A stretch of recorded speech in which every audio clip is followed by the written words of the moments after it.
Well, augmented reality is funny. In New Zealand, people don't even know it exists. Right. But overseas, this is massive. It is so popular. It is part of.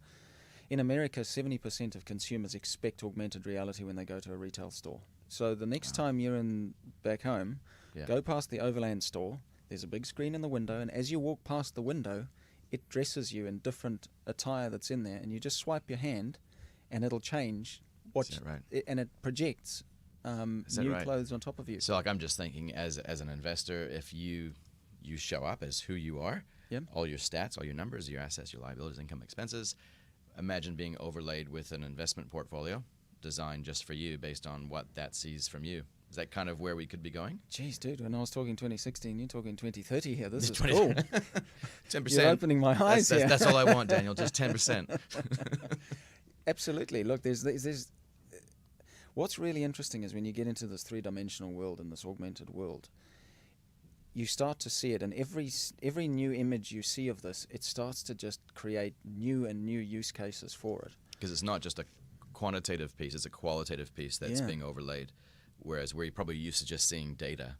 We're used to seeing PDFs, and we're used to a phone call and an email. Part of the challenge is human sentiment and human feeling. So when we look at a piece of art, for example, it evokes a feeling for us. And some people would argue that component of feeling, and so when you think about investing, for example, part of it is investing in companies that you actually have a natural affinity towards. So if your child has got cerebral palsy, you will have a natural tendency to want to invest in companies that are trying to find cures for cerebral palsy, just as an example. Yeah, that's right. Yeah. But when you talk to some of the groups like Facebook or Google, they actually argue that a lot of that is learned behavior. So when you're growing up as a child, your parents will have certain art on the wall, and that will start to appeal to you.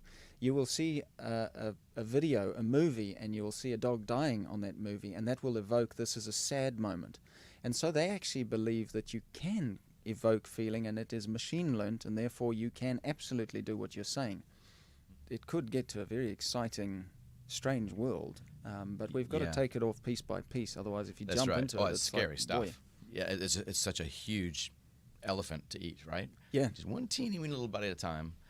I think that the future is pretty interesting, to say the least, especially in this space. And when you think about the traditional advice giving models, like I'm currently in, what is that going to look like in 5-10 years time at the max, when all of these things start to become real? What is the role of an advisor in this? That's what I'm always thinking about, right? Yeah. And I think that instead of being in the camp of, it's either over here or over here, there's probably more of a spectrum going on where, maybe it is technology, but it's technology assisted.